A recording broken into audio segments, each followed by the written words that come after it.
আমি রাজ্য পরিচালনা করতেছি, রাষ্ট্রের উল্লেখযোগ্য স্থানে বসে আমি হুকুম জারি করতেছি। আমার একটা হুকুম যদি একদিকে যায়, একটা হুকুমের কারণে লক্ষ মানুষের জীবন চলে যেতে পারে। কি বলেন? আমি সেই জায়গায় বসে কথা বলতেছি। আমি এমন জায়গায় বসে কথা বলি, আমার একটা মুখ দিয়ে একটা কথা বের হলে সেটা রাষ্ট্রের আইনে পরিণত হয়ে যায়। আমি সেই জায়গায় বসে কথা বলি। আমি এমন জায়গায় কথা বলি, সেই জায়গায় বসে যদি আমি কথা বলি, সেই জায়গায় কথা বললে হয়তো শিক্ষা ব্যবস্থার উন্নতি হবে, নয়তো শিক্ষা ব্যবস্থা পতিত হয়ে যাবে, পচে যাবে, গলে যাবে, সরে যাবে। ঠিক কিনা? আমরাই আইনের চেয়ারে বসেছি, আবার আমরাই আইনের বিরোধী কাজ করতেছি। আমরাই শিক্ষা ব্যবস্থার উন্নতির জন্য শপথ নিয়েছি, কিন্তু আমরা সেই শিক্ষা ব্যবস্থার মধ্যে ফ্রি সেক্স কিভাবে করা যায় তার শিক্ষা দিচ্ছি।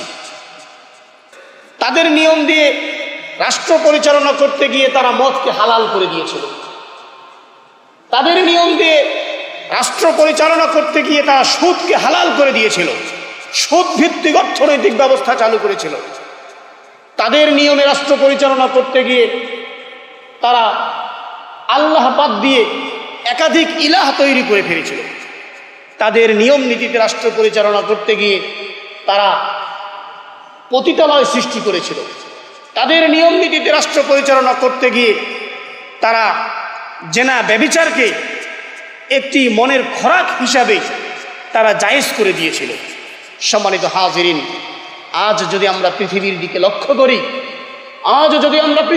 লক্ষ্য করি, কি মুসলিম দেশ কি অমুসলিম দেশ, এর মধ্যে কোনো তফাৎ নেই।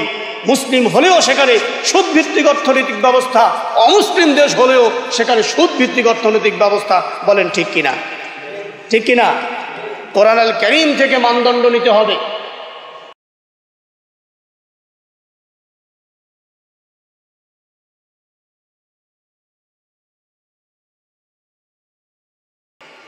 কোরআন আল কারীম যদি আমার সিদ্ধান্তকৃত বিষয়টাকে সাপোর্ট দেয় তাহলে সেটা হক, আর কোরআন আল কারীম যদি সাপোর্ট না দেয় সেটা কি? না হক, সেটা বাতিল। কিন্তু দুঃখজনক হলেও সত্য, আজ আমাদের সমাজে এমন কিছু রীতিনীতি, এমন কিছু আইন সুপ্রতিষ্ঠিতভাবে আছে যাহা আল কোরআন আল কারীমের সঙ্গে সাংঘর্ষিক। কোরআন আল কারীমের সঙ্গে কি সাংঘর্ষিক? কোরআন আল কারীম বলে একদিকে, আর আমরা আমাদের সিদ্ধান্ত দিয়েছি আরেক দিকে। যখন এই ব্যক্তিবর্গকে বলা হচ্ছে এই নীতি, এই নির্ধারণ, এই নিয়ম কোরআন আল কারীমের সঙ্গে সাংঘর্ষিক, তখন তারা বলতেছে মৌলবাদী কথাগুলো বাদ দেন। তাদের পক্ষ থেকে উল্টা রিয়াকশন আছে কি? মৌলবাদী কথাগুলো কি বাদ দেন। এক আল্লাহর কথা বললে মৌলবাদী হতে হয়, কালিমার কথা বললে মৌলবাদী হতে হয়, সত্যের কথা বললে বিপ্লবী হতে হয়। কি সম্মানিত হাজিরিন, এগুলো স্থান কাল পাত্র বিশেষে আল্লাহ রব্বুল আলামিন যে নবী আলাইহিমুস সালাতু ওয়াস সালামদেরকে প্রেরণ করেছেন তাদেরকেও দিয়েছে, যাই হোক, আমি সেদিকে কথা বলবো না। হক এবং বাতিল বুঝার মানদণ্ড গত জুমায় আমি আলোচনা করেছিলাম যে হককে বুঝতে গেলে কোরআন আল কারীম দিয়ে আগে দেখতে হবে। আল্লাহ রাব্বুল আলামিন কোরআনে বলতেছে, কুল, হে রাসূল আপনি বলে দিন, আতিউল্লাহ ওয়া আতিউর রাসূল, তোমরা আল্লাহ এবং আল্লাহ রাসূলের কি করো? আনুগত্য করো। ফাইন তাওয়াল্লাউ, আর যদি কোনো ব্যক্তি আল্লাহ এবং আল্লাহ রাসূলের আনুগত্য থেকে মুখ ফিরাইয়া নেয়, তাহলে আল্লাহ বলতেছেন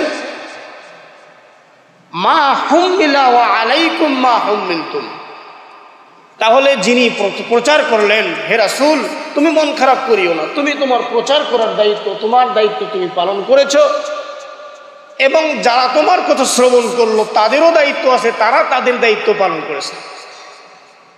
সুতরাং আল্লাহ বলতেছেন ওয়া ইন তুতিউহু তাহতাদু, যারা তোমার অনুসরণ করবে তারাই হেদায়েত প্রাপ্ত হবে, সঠিক পথের দিশা পাবে। আর যারা আল্লাহ রাসূলের অনুসরণ করবে না তারা সঠিক পথের দিশা পাবে না। সম্মানিত হাজিরিন, আল্লাহ রাব্বুল আলামিন বলেন ওয়ামা আলার রাসূলি ইল্লাল বালাগুল মুবিন। রাসূল সাল্লাল্লাহু আলাইহি ওয়াসাল্লাম হচ্ছেন একজন সুস্পষ্ট পৌঁছে দেনেওয়ালা, পৌঁছানেওয়ালা, বার্তা দেনেওয়ালা। আল্লাহ রাসূল সাল্লাল্লাহু আলাইহি ওয়াসাল্লাম সুস্পষ্টভাবে দিয়েছেন নাকি অস্পষ্টভাবে দিয়েছেন? হ্যাঁ, সুস্পষ্টভাবে আল্লাহ রাসূল সাল্লাল্লাহু আলাইহি ওয়াসাল্লাম তৎকালীন সময়েও বলেছেন। তৎকালীন সময় আল্লাহ রাসূল সাল্লাল্লাহু আলাইহি ওয়াসাল্লাম মক্কার কাফির মুশরিক বেদিন বেঈমানেরা যখন তাদের নিজস্ব মন গড়া নিয়ম নীতি এর মাধ্যমে যখন তাদের গোত্র পরিচালনা করা শুরু করলো, তারা যখন তৎকালীন সময়ের আবু জাহেল, উতবা, সাইবা, মুগীরা এরা যখন তাদের নিয়ম দিয়ে তাদের রাজ্য পরিচালনা শুরু করলো, তাদের রাষ্ট্র পরিচালনা শুরু করতেছিল এবং করেছিল, তাদের নিয়ম দিয়ে রাষ্ট্র পরিচালনা করতে গিয়ে তারা মদকে হালাল করে দিয়েছিল। তাদের নিয়ম দিয়ে রাষ্ট্র পরিচালনা করতে গিয়ে তারা সুদকে হালাল করে দিয়েছিল, সুদ ভিত্তিক অর্থনৈতিক ব্যবস্থা চালু করেছিল। তাদের নিয়মে রাষ্ট্র পরিচালনা করতে গিয়ে তারা আল্লাহ বাদ দিয়ে একাধিক ইলাহ তৈরি করে ফেলেছিল। তাদের নিয়ম নীতিতে রাষ্ট্র পরিচালনা করতে গিয়ে তারা পতিতালয় সৃষ্টি করেছিল। তাদের নিয়ম নীতিতে রাষ্ট্র পরিচালনা করতে গিয়ে তারা জেনা ব্যভিচারকে একটি মনের খোরাক হিসাবে তারা জায়েজ করে দিয়েছিল। সম্মানিত হাজিরিন, আজ যদি আমরা পৃথিবীর দিকে লক্ষ্য করি, আজ যদি আমরা পৃথিবীর দিকে লক্ষ্য করি, কি মুসলিম দেশ কি অমুসলিম দেশ এর মধ্যে কোনো তফাৎ নেই। মুসলিম হলেও সেখানে সুদভিত্তিক অর্থনৈতিক ব্যবস্থা, অমুসলিম দেশ হলেও সেখানে সুদভিত্তিক অর্থনৈতিক ব্যবস্থা। বলেন ঠিক কিনা? ঠিক কিনা? কোরআন আল কারীম থেকে মানদণ্ড নিতে হবে। আমি রাজ্য পরিচালনা করতেছি, রাষ্ট্রের উল্লেখযোগ্য স্থানে বসে আমি হুকুম জারি করতেছি। আমার একটা হুকুম যদি একদিকে যায়, একটা হুকুমের কারণে লক্ষ মানুষের জীবন চলে যেতে পারে। কি বলেন? আমি সেই জায়গায় বসে কথা বলতেছি, আমি এমন জায়গায় বসে কথা বলি, আমার একটা মুখ দিয়ে একটা কথা বের হলে সেটা রাষ্ট্রের আইনে পরিণত হয়ে যায়। আমি সেই জায়গায় বসে কথা বলি। আমি এমন জায়গায় কথা বলি, সেই জায়গায় বসে যদি আমি কথা বলি, সেই জায়গায় কথা বললে হয়তো শিক্ষা ব্যবস্থার উন্নতি হবে, নয়তো শিক্ষা ব্যবস্থা পতিত হয়ে যাবে, পচে যাবে, গলে যাবে, সরে যাবে। ঠিক কিনা বলেন? সুতরাং এই জায়গাগুলোতে আজ আমরাই তো বসে আছি। ঠিক কিনা বলেন? আমরাই বসে আছি, আমরাই আইনের চেয়ারে বসেছি, আবার আমরাই আইনের বিরোধী কাজ করতেছি। আমরাই শিক্ষা ব্যবস্থার উন্নতির জন্য শপথ নিয়েছি, কিন্তু আমরা সেই শিক্ষা ব্যবস্থার মধ্যে ফ্রি সেক্স কিভাবে করা যায় তার শিক্ষা দিচ্ছি।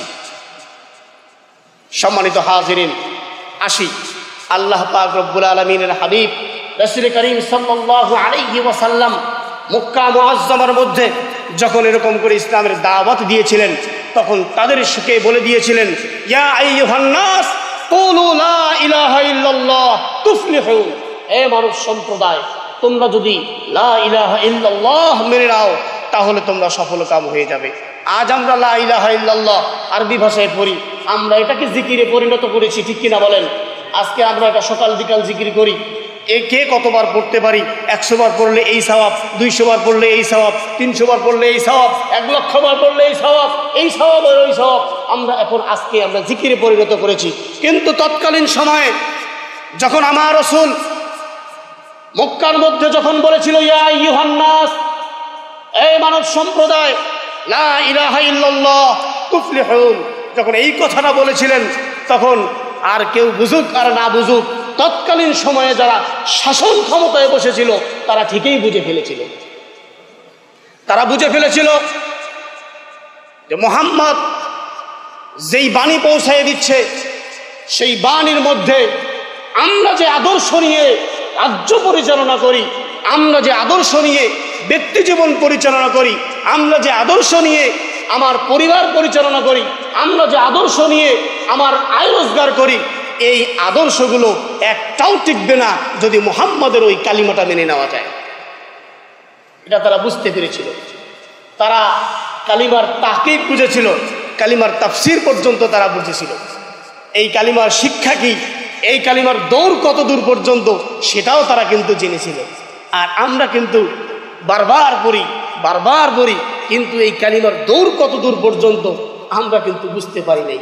আমরা এই কালিমার দৌড় মনে করেছি তসবির দ্বারার মধ্যে, আমরা এই কালিমার দৌড় মনে করেছি শুধু মসজিদ পর্যন্ত, আমরা এই কালিমার দৌড় মনে করেছি শুধু ব্যক্তি জীবনে।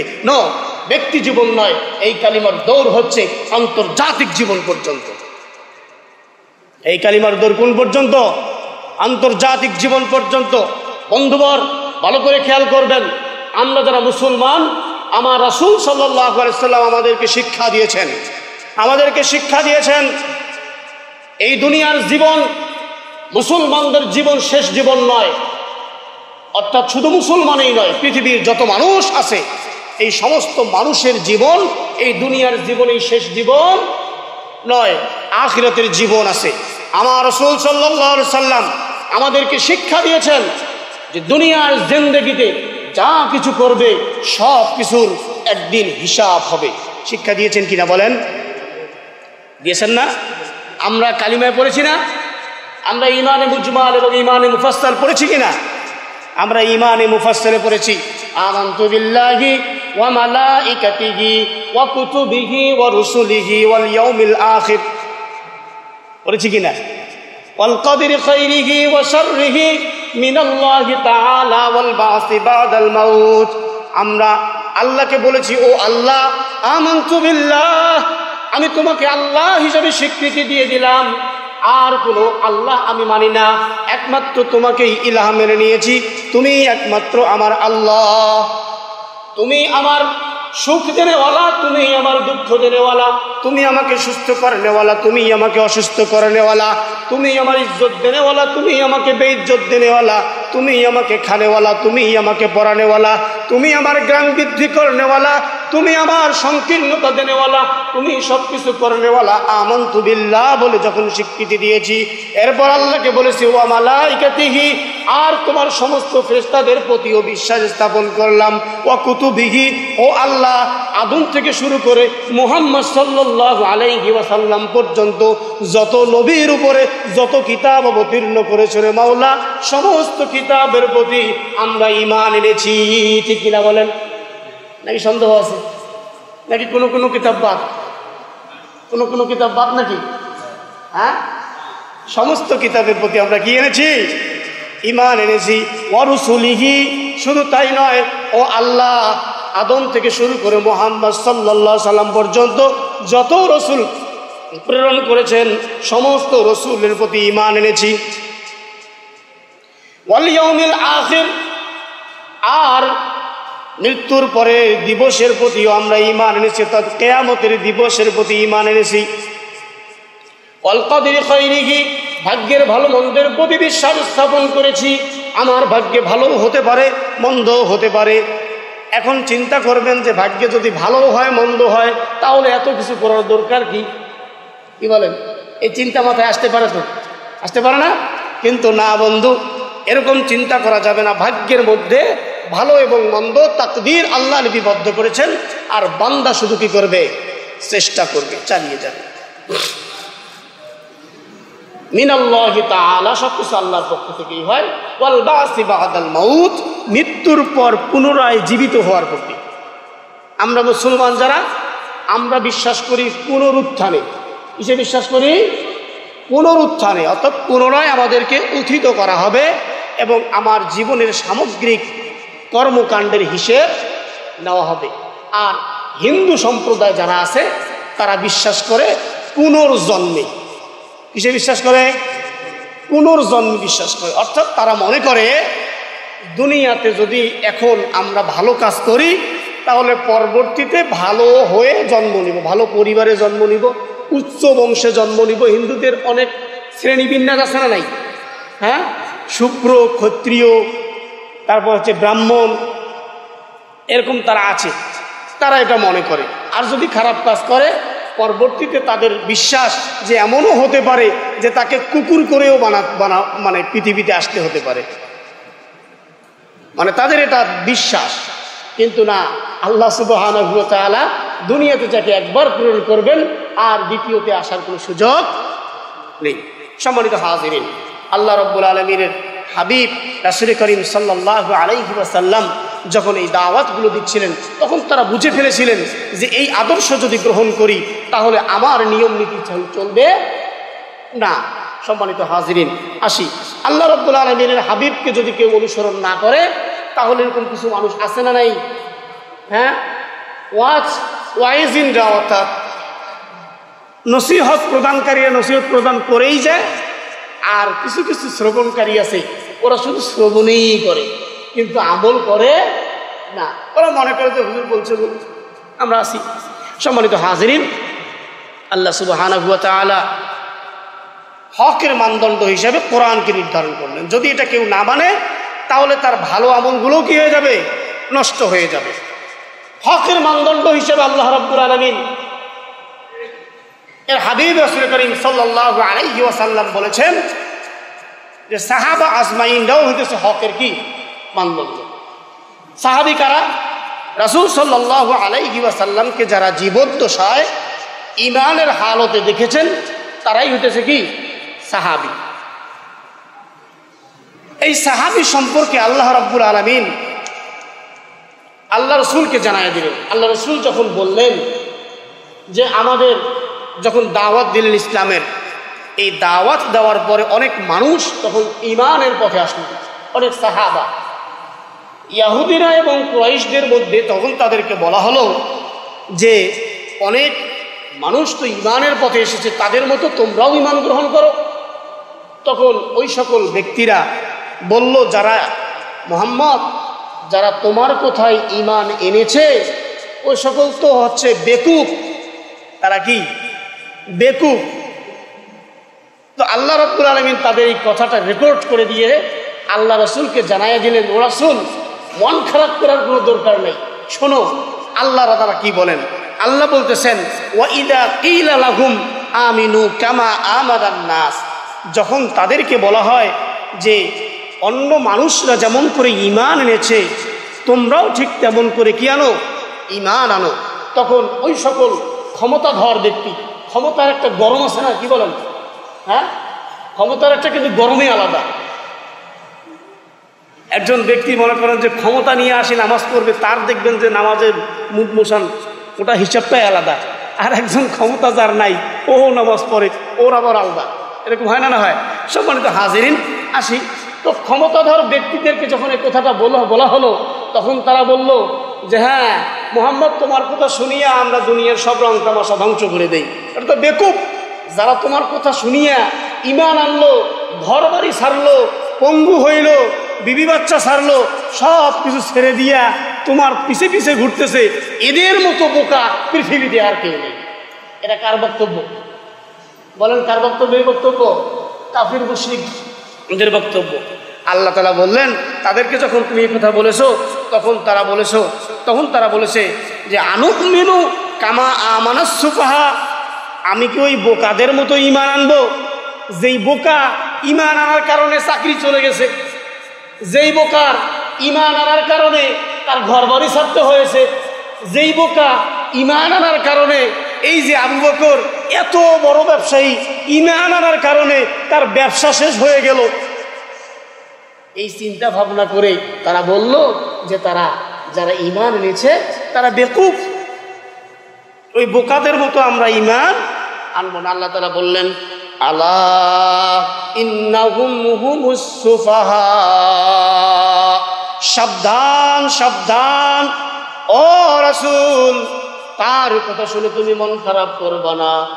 তাদের মনে হতে পারে যে ঈমান আননেওয়ালা ব্যক্তিরা বোকা, তাদের মনে হতে পারে ইসলামের পথে চলনেওয়ালা ব্যক্তিরা বোকা, তাদের মনে হতে পারে ইসলামের পথে যারা চলে, ইসলামের পতাকা যারা উড্ডীন করতে চায়, ইসলামের পতাকা যারা আকাশে উড়াতে চায়, ইসলামের শাসন যারা প্রতিষ্ঠিত করতে চায়, তাদের মনে হতে পারে ওই বাতিলের মনে হতে পারে ওই সকল ব্যক্তিরা বোকা, কিন্তু আমার আল্লাহ, যেই আল্লাহ মানুষকে তৈরি করেছেন, যেই আল্লাহ ওই বাতিল শক্তিকে তৈরি করেছেন, যেই আল্লাহ ওই ইসলামের পথে চলনেওয়ালা ব্যক্তিকেও তৈরি করেছেন, ওই ব্যক্তিদের সম্পর্কে আমার আল্লাহ বলে দিলেন, ও আমার বান্দা শোনো শোনো শোনো, আলা ইন্নাহুম হুমুস সুফাহা,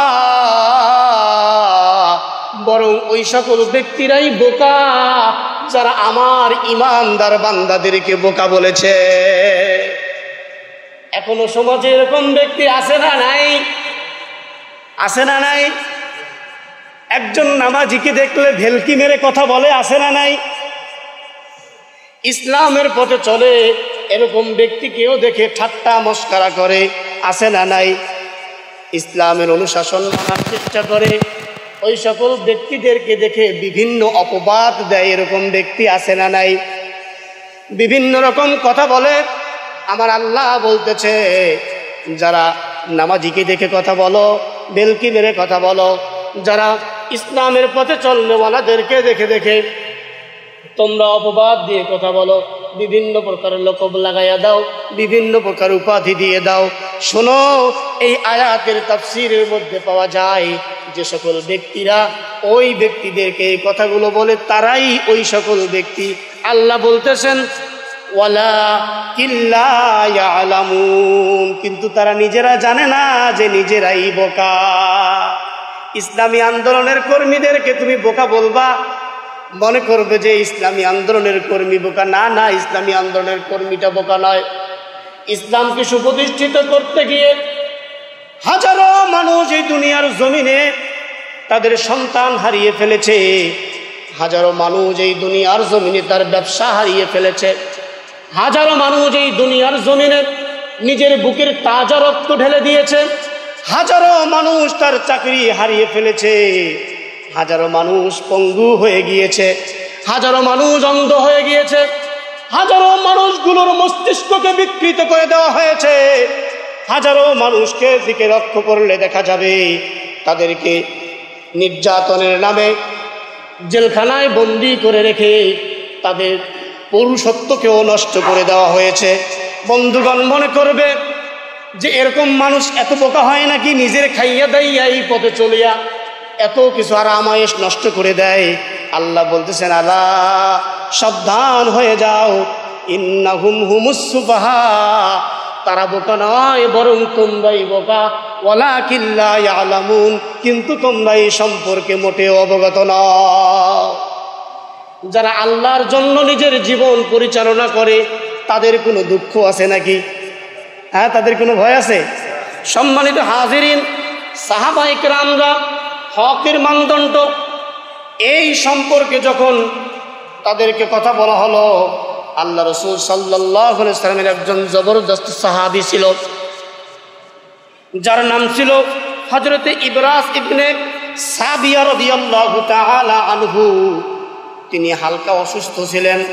অন্যান্য সাহাবাগণ বললেন, চলো আমরা ইবরাস ইবনে সাবিয়ার ইয়াদত করতে যাই, অর্থাৎ তার খোঁজ খবর নিতে যাই। তারা চিন্তা করলো, আমরা যদি ওই সাহাবীর খোঁজ খবর নিতে যাই, হতে পারে ওই সাহাবীর মুখ থেকে রাসূল সাল্লাল্লাহু আলাইহি ওয়াসাল্লামের বর্ণিত কোনো কথা আমরা শুনতে পারবো। এই সাহাবার খবর নিতে গেলেন। খবর নিতে গিয়ে বললেন, ও ইবরাস ইবনে সাবিয়া রাদিয়াল্লাহু তাআলা আনহু, তুমি আমাদেরকে কিছু নসিহা করো। এই নসিহার কথা যখন শুনলেন, তখন ইবরাস ইবনে সাবিয়া রাদিয়াল্লাহু তাআলা আনহু বললেন, একদিন আমরা ফজরের সালাত আদায় করলাম, ভালো করে শুনবেন। একদিন আমরা ফজরের সালাত আদায় করলাম, আমার প্রিয় নবী মুহাম্মদুর রাসূলুল্লাহ সাল্লাল্লাহু আলাইহি ওয়াসাল্লাম আমাদের দিকে মুখ করে বসলেন। বসার পর রাসূল সাল্লাল্লাহু আলাইহি ওয়াসাল্লাম দীর্ঘ একটা নসিহত করলেন, দীর্ঘ বক্তব্য দিলেন। আমাদের মনে হলো না জানি এই বক্তব্য আমাদের জীবনের শেষ বক্তব্য নাকি। তখন তারা বললেন, ইয়া রাসূলুল্লাহ, আপনি আমাদেরকে এমন কিছু বক্তব্য শোনান, এমন কিছু নসিহত প্রদান করেন যেই নসিহাগুলো পরবর্তী উম্মতের জন্য কার্যকর হবে, ইয়া রাসূলুল্লাহ, আমরা মনে করতেছি আমাদের জীবনের শেষ বক্তব্য মনে হয় এইটা, শেষ নসিহত মনে হয় এটা হতে পারে।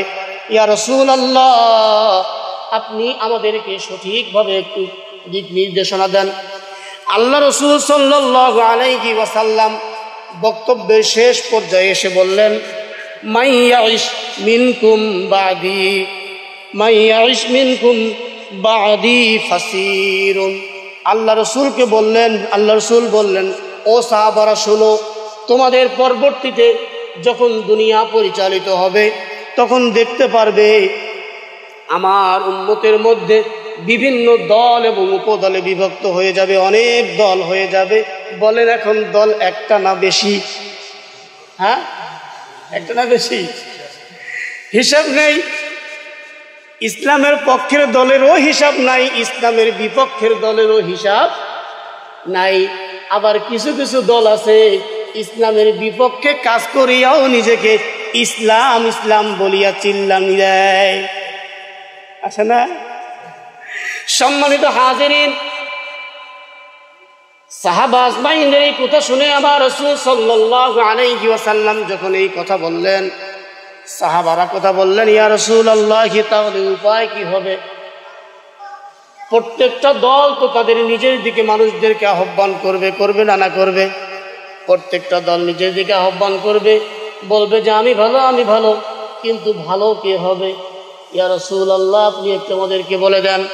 আল্লাহ রাসূল সাল্লাল্লাহু আলাইহি ওয়াসাল্লাম বললেন, সেই সময় তোমরা দেখতে পারবে, ফাআলাইকুম বিসুন্নতি ওয়া সুন্নাতিল খুলাফাইর রাশিদিনাল মাহদিয়িন তামাসসাকু বিহা ওয়া আদ্দু আলাইহা বিন্নওয়াজিজ। আল্লাহ রাসূল সাল্লাল্লাহু আলাইহি সাল্লাম বললেন, সেই সময় যে সকল উম্মতদেরকে দেখতে পারবে আমার সুন্নাহগুলোকে আঁকড়ে ধরেছে এবং আমার খুলাফা রাশিদিনের সুন্নাহগুলো আঁকড়ে ধরেছে, তারাই সঠিক পথে আছে, আর তাদের পথেই তোমাদেরকে চলতে হবে। বলেন এই কথাটা কি বোঝা যায় নাই? আমি যে কথাটা বললাম, আল্লাহ রসুল বলেছেন যে পরবর্তী উম্মতেরা অনেক দল উপদলে বিভক্ত হয়ে যাবে, তাদের মধ্যে তোমরা তাদেরকে অনুসরণ করে চলবে যারা আমার সুন্নাহ আঁকড়ে ধরেছে এবং আমার খুলাফা রাশিদিনের সুন্নাহ আঁকড়ে ধরেছে। খুলাফায়ে রাশিদিনের সুন্নাহ কি? খুলাফায়ে রাশিদিনের জীবনের যে সুন্নাহগুলো, অনেক সুন্নাহ তো আছে নাকি? খুলাফা রাশিদিনের পারিবারিক জীবনের সুন্নাহ আছে, খুলাফায়ে রাশিদিনের ব্যক্তি জীবনের সুন্নাহ আছে, খুলাফায়ে রাশিদিনের সামাজিক জীবনের সুন্নাহ আছে না নাই? নাকি তারা সমাজে বসবাসই করেনি? কি বলেন? খুলাফায়ে রাশিদিনের রাজনৈতিক সুন্নাহ আছে না নাই? হ্যাঁ, সম্মানিত হাজিরিন, আল্লাহ রসুল যখন এই কথা বললেন, এই কথা বলার পর আল্লাহ রসুল সাল্লাল্লাহু আলাইহি ওয়াসাল্লাম আরো বলেছেন যে বনি ইসরাইলরা 72টা দলে কি হয়েছে? বিভক্ত হয়েছে, আর আমার উম্মতেরা 73টা দলে বিভক্ত হয়ে যাবে। আল্লাহ রসুলকে প্রশ্ন করলেন, ইয়া রাসূলুল্লাহ, 73টা দল কি জাহান্নামে যাবে, জান্নাতে যাবে? আল্লাহ রসুল বললেন, ক্বালু, তিনি বললেন যে কুল্লু ফিন্নার, প্রত্যেকটা দলেই জাহান্নামে যাবে, ইল্লা মিল্লাতা ওয়াহিদা, মাত্র একটা দল জান্নাতের মধ্যে যাবে। কয়টা দল? একটা দল জান্নাতে যাবে, আর বাকি 72টা কি জাহান্নামে যাবে। এবার আল্লাহ রাসূল সাল্লাল্লাহু আলাইহি সাল্লাম বললেন, সাহাবারা বললেন, ইয়া রাসূলুল্লাহ, সেই দলটা কে? আল্লাহ রাসূল বলে, মানা সাহাবী, যেগুলো আমি আল্লাহ রাসূলের অনুসরণ করেছে এবং রাসূল এবং সাহাবা আজমাইনদের অনুসরণ করেছে, তারাই জান্নাতি, আর বাকি দলগুলো কি জাহান্নামী। সম্মানিত হাজিরিন, এগুলো ছিল হকের মানদণ্ড। এগুলো কি ছিল? হকের মানদণ্ড। আমরা হক বিচার করব কিভাবে? এগুলো দিয়ে আমরা হক মানদণ্ড নিয়ে বিচার করব। এবার কোন কোন বিষয় হকের মানদণ্ড নয়? আমাদের সমাজে কিছু ব্যক্তি নিজেকে হক বলে আমরা পরিচয় দিই, এটা হক, আমি যে সিদ্ধান্ত নিছি এটা হক, ওটা হক। কিন্তু কোন কোন বিষয়গুলো হকের মানদণ্ড নয়, আল্লাহ রসুল সাল্লাল্লাহু আলাইহি ওয়াসাল্লামের হাদিস এবং কোরআনুল কারীম থেকে এগুলো বের হয়েছে। মোট 7টা। কটা? সাতটা। আমরা যদি কোনো ব্যক্তির স্বপ্ন দেখি, এই স্বপ্ন কিন্তু হকের মানদণ্ড নয়। আপনি ভালো স্বপ্নও দেখতে পারেন, খারাপ স্বপ্ন দেখতে পারেন। স্বপ্ন তিন প্রকার। কয় প্রকার? তিন প্রকার স্বপ্ন। এক প্রকার স্বপ্ন হচ্ছে কার পক্ষ থেকে? আল্লাহর পক্ষ থেকে। ভালো স্বপ্ন এবং মন্দ স্বপ্ন, ভালো স্বপ্ন, মন্দ স্বপ্ন এবং কাল্পনিক স্বপ্ন। ভালো স্বপ্ন হচ্ছে আল্লাহর পক্ষ থেকে, আর খারাপ স্বপ্ন হয় শয়তানের পক্ষ থেকে। আর কাল্পনিক স্বপ্ন মানে আপনি আমি ঢাকা যাওয়ার চিন্তা ভাবনা নিয়ে ঘুমাইছি, ঢাকা চলে গেছি, কি বলেন, তাই না? হ্যাঁ, মনে করিবেন যে যাক আমি যেহেতু ঢাকা চলে গেছি তাহলে এটা স্বপ্ন বাস্তব। এটা বাস্তব মনে করা যাবে না, শরীয়তের দলিলও নয়। সম্মানিত হাজিরিন, আমি খুব সংক্ষেপে বলতেছি। এরপরে কাশফ বা ইলহাম। কাশফ কি? কাশফ হচ্ছে অদৃশ্য জগতের কোনো কোনো কথা প্রকাশিত, যেটা অপ্রকাশিত সেটা কারো কাছে প্রকাশিত হয়ে যায়, এটা কাশফ। আর জ্ঞান ছাড়াই কোনো কিছু, অধ্যয়ন ছাড়াই কোনো কিছু বিষয়ে ওয়াকিবহাল হওয়ার নাম হচ্ছে ইলহাম। এই বিষয়গুলো কিন্তু কি নয়, আমাদের হকের মানদণ্ড নয়। তিন নম্বর, নির্দিষ্ট জায়গা হকের মানদণ্ড নয়। নির্দিষ্ট জায়গা ভালো করে বুঝেন। মসজিদ, মাদ্রাসা, বাইতুল্লাহ, মসজিদে নববী, এগুলো হকের মানদণ্ড নয়। আমাদের সমাজে কিছু মানুষ দেখা যায় এমনি একটু কাজিয়া হইলে চল জুম্মার ঘর, কি কয় না? হ্যাঁ, টাকা নিয়ে কেলেঙ্কার হয়েছে, কয় মসজিদের ঘর টাকা রাখিব তুই নি। আরে বাবা, যে টাকা নিবে সে মসজিদের ঘরে রাখেন আর বাইতুল্লাহ শরীফে গিয়ে রাখেন, ওই নিবি, কি বলেন? হ্যাঁ, সম্মানিত হাজির, এগুলো জায়গা কিন্তু হকের মানদণ্ড বলা যাবে না। সুতরাং 4 নম্বর হচ্ছে যার মাধ্যমে দ্বীনের পথে এসেছি। আমাকে একজন দাওয়াত দিয়েছে, তার মাধ্যমে আমি ভালো পথে এসেছি, সেই যে আমার একবারে হকের মানদণ্ড, তাও কিন্তু মনে করা যাবে না। সুন্দর আচরণ, একজন ব্যক্তির সুন্দর আচরণ থাকলেই যে সেটি হক, সেই ব্যক্তিটাই হকের মানদণ্ড হবে, সেও কিন্তু নয়।